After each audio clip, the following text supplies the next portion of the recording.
So I finally got around to watching the madness, and it was a show of two halves. There were some really good things embedded within it, but at its core, I just feel there was a story there that found itself getting a bit lost amongst everything that it was introducing along the way. Plus, it also concluded in a way which felt just a little bit underwhelming. With Muncie Daniels being framed for a murder that he didn't commit, the wrong place, wrong time situation ended up tying into a wider picture of an organization influencing political play, killing citizens that went against them, and shining a light on the fact that corruption was at the heart of the world that we knew. So with that, let's dive into the show and break down all that there was to take away from it. Here is the madness ending explained. Just to let you know, this video will contain spoilers. The ending. With regards to the ending of the show, we saw that no matter what Muncie did, whether he spoke out about Rodney Kraitz, killed him, or stayed in silence, his actions didn't have any form of impact. For example, once Muncie found out that it was Rodney Kraitz that was behind all of the killings that were taking place, specifically Mike Simon, brother 14 of the Forge, and also that he was the person that ordered Julia Jayne to kill them because they were going to expose Revitalize, Muncie spoke out to the citizens on his news program on CNN exposing Rodney, but it made no impact whatsoever. The deceased Julia Jayne was having it all pinned on her, and despite the fact that she did pull the trigger, she was the one taking orders from Rodney. After Muncie did his speech, the other news broadcasters were more concerned with the way that he looked and came across, rather than the message that he was conveying. And as well, his son, along with everybody else in the city, didn't think that what he did carried any weight either, showing that not only did his words not carry any consequences, but there was simply nothing that he could do. He risked his life in going against Rodney Kraitz in trying to take him down with the evidence that he had, but the FBI didn't even want to take it further, which could have tied into what Quinones said, where there were blue badges on the payroll of Revitalize. Meaning that corruption wasn't only within Revitalize, with the fact that they were profiting off of sustainability and also paying people to persuade members of the public in political elections. But it also showed us and Muncie that the public didn't listen to him and that he wasn't going to be able to change anything. He didn't even have the respect of his son because he thought he should have killed Rodney after what Julia did to his mother. When Muncie was face to face with Rodney and he had the opportunity to kill him, I feel he didn't because he almost didn't want to end up mirroring his father's actions and going down that pathway. He also believed Rodney in thinking that there were more of him that were out there, so killing Rodney wouldn't have changed anything on a broader scale. This was something that sadly Muncie was going to have to deal with and just come to terms with. Right at the end of the final episode, we saw that the Forge's headquarters were broken into by the police and many of the members were arrested. This was because Lucy wanted to take them down as they were extremists that were plotting to kill individuals themselves. Bobby managed to escape and he was the person that eventually went on to kill Rodney Kraitz, which did make the news. He killed him because he wanted to get revenge for what happened to Mike Simon, and he knew about it because it was Lucy that spoke about who actually killed Mike in front of the members.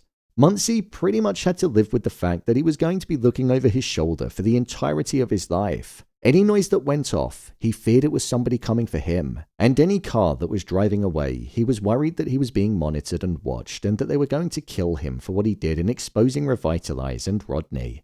This is why he acted the way that he did in the closing moments when he was barbecuing with his son and daughter. The final thing that we saw was Muncie and Lena walking towards one another, pretty much showing that they had this newfound love for each other, like what they had when they were younger. So even though Muncie went through one of the most traumatic times in his life, was framed for murdering several people and almost died a countless number of times, he got the happy ending with Lena that he always wanted. Meh. A bit cliche if you ask me. Considering he didn't sign the divorce papers, I think we have to assume that it was what he always wanted. There was definitely a broader message here about corruption within the news networks, organizations, and authorities that we're supposed to trust. It was all about the power of words and even how Muncie himself was a pawn in a game in the sense that he was a news anchor for CNN, a network that is often accused of having political bias itself when it comes to elections. His face just being associated with that network was something that came with a connotation, almost like how Mike Simon writing to the Forge about Revitalize was. People can be paid off, and they can be paid off in completely different ways without even realizing it. Whilst it showed that, it also showed the flip side, where for an average person, it's difficult for something to be done about it because the powers that be are so well connected across all walks and pathways in society.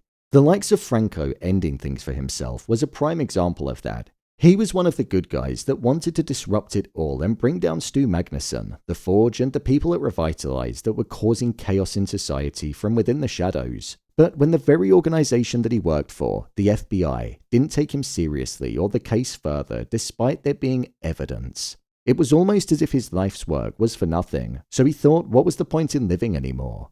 The same was for Muncie. He tried, but he ultimately failed, as nothing had really changed by the end on a larger scale for the wider population.